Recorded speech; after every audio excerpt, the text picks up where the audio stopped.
बिस्मिल्लाहिर्रहमानिर्रहीम नहमदुहु व नसल्ली अला रसूलिहिल करीम। अज़ीज़ दोस्तों, भाई बुज़ुर्गों, अस्सलामु अलैकुम व रहमतुल्लाहि व बरकातुहू।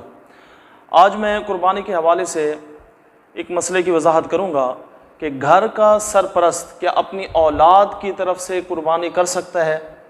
तो इसमें हुक्म ये है कि अगर घर का सरपरस्त अपनी औलाद की तरफ से कुर्बानी करना चाहता है और उसकी औलाद बालिग है तो शरअन वो पाबंद नहीं कि अपनी बालिग औलाद की तरफ से वो कुर्बानी करे। और अगर वो अपनी बालिग औलाद की तरफ से कुर्बानी करना चाहता है, फिर शरीयत का हुक्म ये है कि उनसे इजाज़त ले। अपने बालिग बेटे की तरफ से या अपनी बालिग बेटी की तरफ से वो कुर्बानी करना चाहता है तो फिर उनसे इजाज़त लेना ज़रूरी है।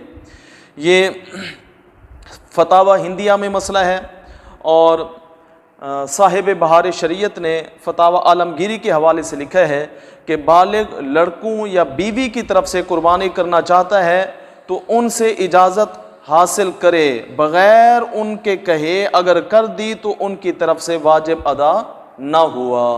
तो उनसे इजाज़त लेना ज़रूरी है, और अगर उनसे इजाज़त नहीं तो उनकी तरफ से वाजिब अदा नहीं होगा। बाज़ औक़ात देखने में आता है बहुत सारे लोग ऐसे होते हैं, वो अपनी औलाद की तरफ से हिस्से रख लेते हैं और चुप करके कुर्बानी कर देते हैं, और औलाद बड़ी है, बालिग है, उनको पता ही नहीं होता कि हमारी तरफ से कुर्बानी हो गई है।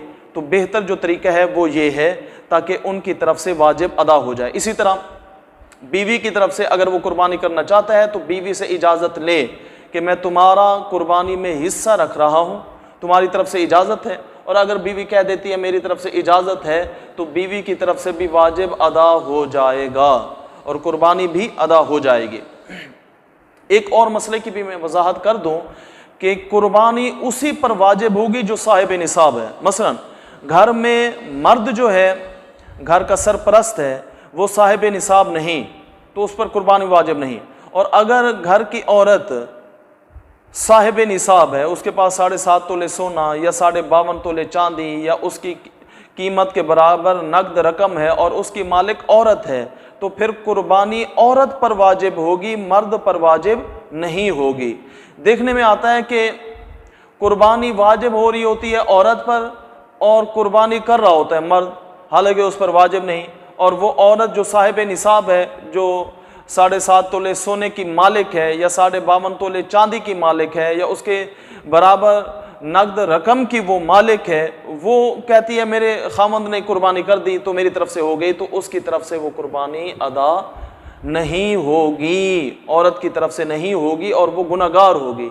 और मर्द जो कर रहा है उस पर तो वाजिब ही नहीं थी, वो तो नफली कुर्बानी कर रहा है, उसको तो सवाब मिलेगा, लेकिन औरत गुनाहगार रहेगी। और साथ ही एक और मसला कि नाबालिग की तरफ से कुर्बानी कर सकते हैं, नाबालिग पर कुर्बानी वाजिब नहीं। किसी की औलाद नाबालिग है तो उस पर कुर्बानी वाजिब नहीं है, और अगर कोई अपनी नाबालिग औलाद की तरफ से कुर्बानी करना चाहता है तो बिल्कुल कर सकता है, बेहतर है, अफजल है, इस पर सवाब है।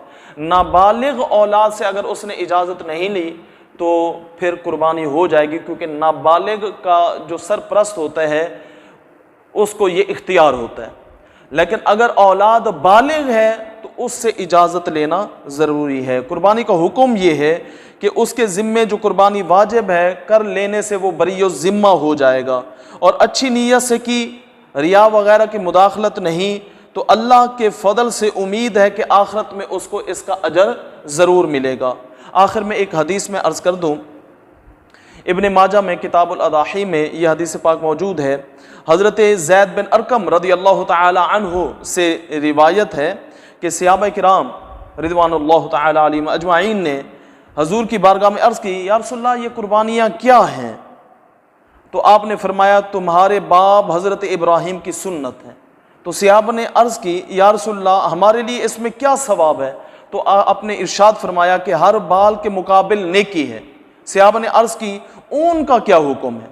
तो आपने फरमाया ऊन के हर बाल के बदले में नेकी है।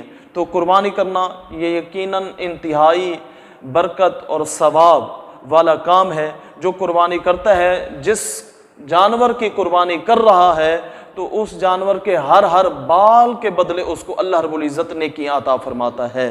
اللہ رب العزت ہم سب کو قربانی کرنے کی سعادت عطا فرمائے۔